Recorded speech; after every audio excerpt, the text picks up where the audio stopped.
Lawrence Kohlberg's cognitive theory of moral development.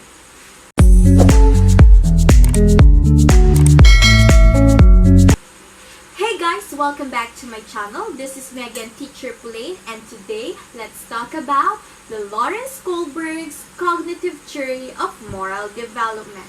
Lawrence Kohlberg agreed with Piaget's theory of moral development in principle, but wanted to develop his ideas further. He used Piaget's storytelling technique to tell people stories involving moral dilemmas. In each case, he presented a choice to be considered.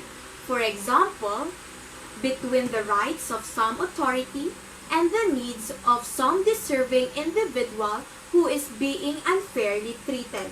One of the best known of Kohlberg's stories concerns a man called Heinz who lived somewhere in Europe. Heinz's wife was dying from a particular type of cancer. Doctors said a new drug might save her.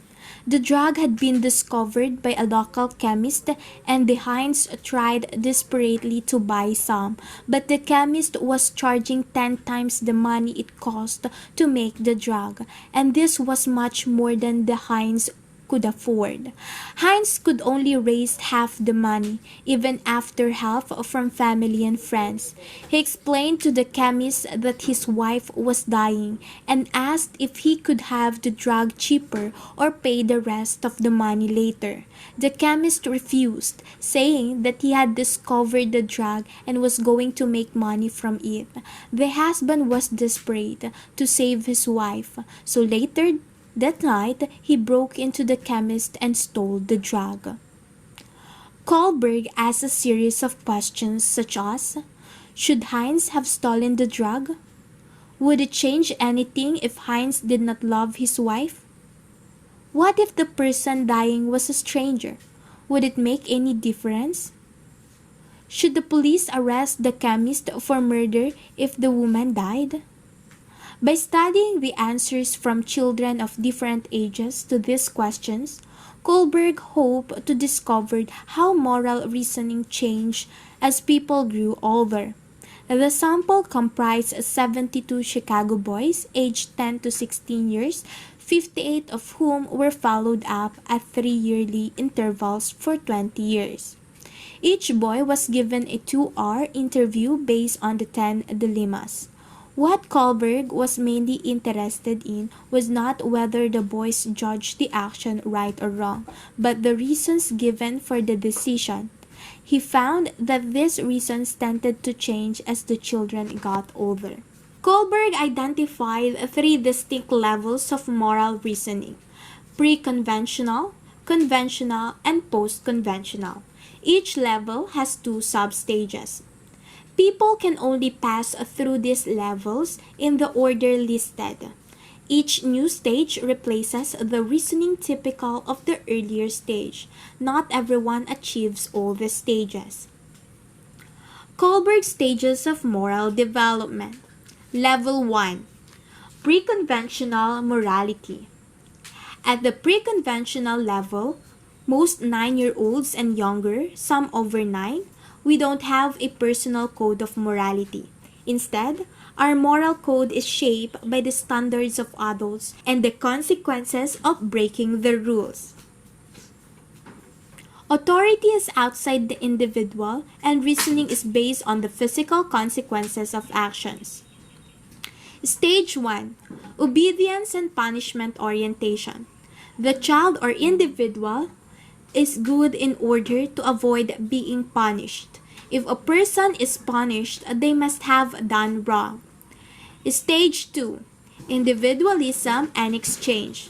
At this stage, children recognize that there is not just one right view that is handed down by the authorities.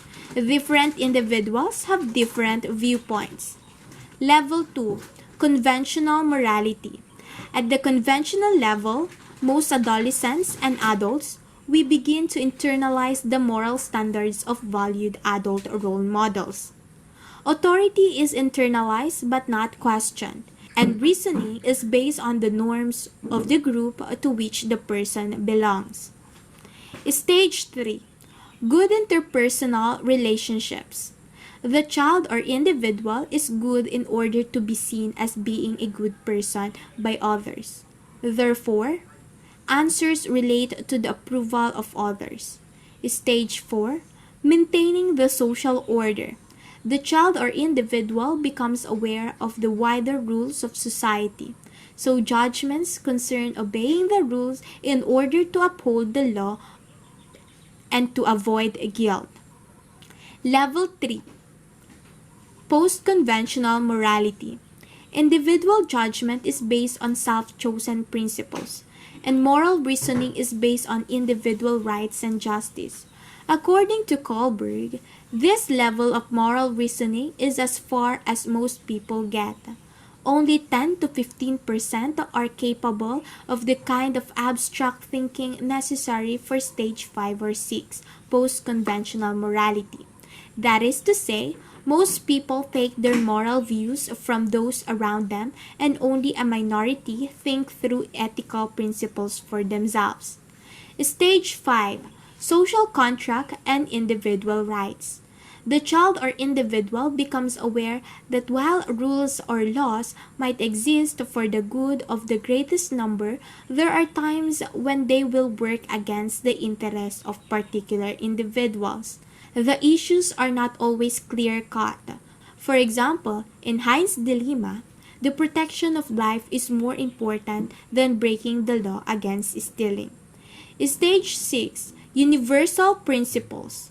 People at this stage have developed their own set of moral guidelines which may or may not fit the law. The principles apply to everyone. For example, human rights, justice, and equality. The person will be prepared to act to defend these principles even if it means going against the rest of society in the process and having to pay the consequences of disapproval and or imprisonment. Kohlberg doubted few people reach this stage. Thank you for listening. For more related videos about this topic, don't forget to subscribe to my channel. Bye!